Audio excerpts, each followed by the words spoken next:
تو عید الفطر کی نماز کا طریقہ آج میں آپ لوگوں کو بتانے جا رہا ہوں۔ دیکھیں، سب سے پہلے تو نیت کرتے ہیں، کسی بھی کام کو کرنے سے پہلے نیت کرنا ضروری ہوتا ہے۔ عید الفطر کی نماز کے لیے اذان نہیں ہوتی ہے، عید الفطر کے لیے اذان نہیں ہوگی اور عید الفطر کے لیے نہ ہی تکبیر ہوگی۔ جو عام طور پر 5 نمازوں میں مسجد کے اندر اذان کے ساتھ میں اور تکبیر کے ساتھ میں نماز ہوتی ہے باجماعت، تو چونکہ عید کی نماز بھی باجماعت تو ہوتی ہے لیکن اذان اور تکبیر سے خالی ہوتی ہے، نہ اذان ہوتی ہے اور نہ تکبیر ہوتی ہے۔ اس کے علاوہ سب سے پہلے کسی بھی کام کو کرنے سے پہلے نیت کرنا ضروری ہوتا ہے۔ اب آتے ہیں ہم عید کی نماز کے حکم کے بارے میں کہ عید کی نماز پڑھنا کیا ہے۔ عید کی نماز پڑھنا یہ واجب ہے، واجب بھی یہ فرض کے برابر ہی ہوتا ہے۔ اس کو ایسے سمجھ لیا جائے کہ ایک حکم براہ راست اللہ تبارک و تعالیٰ قرآن پاک کے اندر دے دے، جو حکم قرآن میں آ جاتا ہے، قرآن سے ثابت ہو جاتا ہے، وہ فرض ہو جاتا ہے، اور جو قرآن میں نہیں بلکہ دلیل ظنی سے ثابت ہوتا ہے وہ واجب ہوتا ہے۔ یعنی واجب اور فرض سیم ہی ہوتے ہیں، برابر ہوتے ہیں۔ تو عید کی نماز کا حکم جو ہے یہ واجب کا ہے۔ تو اب اس کے بعد میں آگے چلتے ہیں کہ اب سب سے پہلے جو نمبر آتا ہے وہ نیت کرنے کا نمبر آتا ہے۔ کسی بھی کام کو کرنے سے پہلے نیت کرنا ضروری ہوتا ہے۔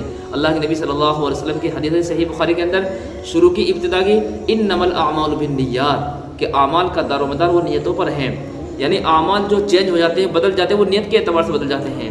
ایک آدمی نے اللہ کے لیے اپنی جان کو قربان کر دیا، لیکن نیت کیا تھی کہ لوگ مجھے واہ واہ کہیں، پہلوان کہیں، میرا نام معاشرے کے اندر اور لوگ میرے نام سے یاد رکھیں۔ تو یہاں اس نے جان دی اللہ کے لیے، لیکن اس کو ثواب کیا ہوگا؟ یعنی ثواب اس کو نہیں ملنے کا۔ دنیا میں اس کی واہ واہ ہو جائے گی، آخرت میں کوئی ثواب نہیں ہے۔ ایک آدمی نے اللہ کے لیے قربان ہوا، اللہ کے لیے جان دی ہے، تو اس کو ثواب آخرت میں شہادت والا درجہ دیا جائے گا۔ اس لیے کہ یہاں تو نیت سے بہت زیادہ فرق پڑتا ہے۔ نماز ایک ہی ہوتی ہے، نماز کے اندر امتیاز پیدا کرنے کے لیے نیت کا حکم لاگو ہوتا ہے کہ نیت کرنی چاہیے، نیت کرنا ضروری ہوتا ہے۔ تو سب سے پہلے نیت کریں گے ہم، نیت اس طریقے پر کریں 2 رکعت نماز واجب عید الفطر کی 6 زائد تکبیروں کے ساتھ، پیش امام کے پیچھے رخ میرا کعبہ شریف کی طرف، اللہ اکبر۔ اگر ہم عید الاضحیٰ کی نماز پڑھ رہے ہیں تو سیم یہی کرنا ہے، بس عید الاضحیٰ بڑھا دینا ہے کہ 6 زائد تکبیروں کے ساتھ، اور عید الاضحیٰ کی نماز وہاں یہ بڑھانا ہے۔ اور اگر عید الفطر کی پڑھ رہے ہیں تو 2 رکعت نماز واجب عید الفطر کی 6 زائد تکبیروں کے ساتھ، پیش امام کے پیچھے رخ میرا کعبہ شریف کی طرف، اللہ اکبر کہہ کر کے ہاتھ کانوں تک اٹھائیں اور باندھ لیں۔ ٹھیک ہے جی۔ اب اس کے بعد میں ثنا پڑھی جائے گی۔ کیا ہوگی؟ ثنا پڑھی جائے گی، سبحانک اللہم و بحمدک و تبارک اسمک و تعالی جدک و لا الہ غیرک۔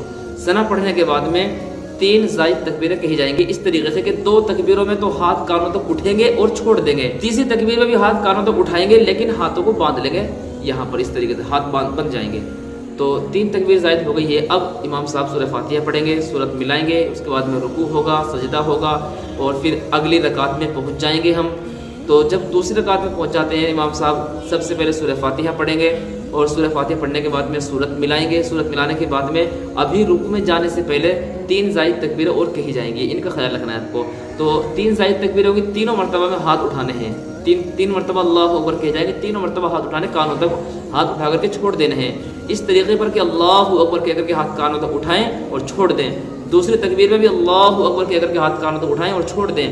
تیسری تکبیر میں بھی اللہ اکبر کہہ کر کے ہاتھ کانوں تک اٹھائیں اور چھوڑ دیں، اور چوتھی تکبیر میں اللہ اکبر تو کہیں گے لیکن ہاتھوں کو نہیں اٹھائیں گے اور سیدھا رکوع میں چلے جائیں گے۔ اب اس کے بعد میں نماز مکمل کر دی جائے گی، یعنی رکوع بھی ہو جائے گا، سجدہ بھی کرے گا امام صاحب، التحیات وغیرہ پڑھ جائے گی، اور یہ نماز مکمل ہو جائے گی ہماری۔ تو یہ طریقہ ہے، آسان طریقہ عید الفطر کی نماز پڑھنے کا۔ یہ عید الفطر کی نماز کا طریقہ میں نے آپ لوگوں کو بتا دیا۔ تو نماز ابھی چونکہ ادھوری ہے، ابھی نماز مکمل نہیں ہوئی ہے، ابھی خطبہ بھی سننا ہے۔ جمعے کے دن جمعے کی نماز سے پہلے خطبہ پڑھا جاتا ہے، اور یہاں عید کی نماز میں یعنی عید الفطر ہو یا عید الاضحیٰ ہو، عیدین میں یہ خطبہ عید کی نماز کے بعد میں ہے۔ تو ابھی خطبہ سننا ہے۔ خطبہ سننا بھی کیا ہوتا ہے؟ ضروری ہوتا ہے۔ خطبہ سنیں گے ہم اور اس کے بعد میں پھر یہاں سے جائیں گے ہم۔ 2 خطبے کہے جاتے ہیں جس طریقے سے جمعہ کا خطبہ ہوتا ہے، پہلے خطبے میں ہم صاحب پڑھیں گے، اس کے بعد میں پھر وہ بیٹھ جائیں گے، پھر دوسرا خطبہ ہوگا اور اس کے بعد میں پھر وہ چلے جائیں گے۔ خطبے کے بعد میں دعا مانگنا یہ ثابت نہیں ہے۔ عید الفطر کی نماز کے بعد میں جو دعا کرنا چاہتے ہو دعا کر لو، اور خطبے کے بعد میں دعا مانگنا یہ ثابت نہیں ہے۔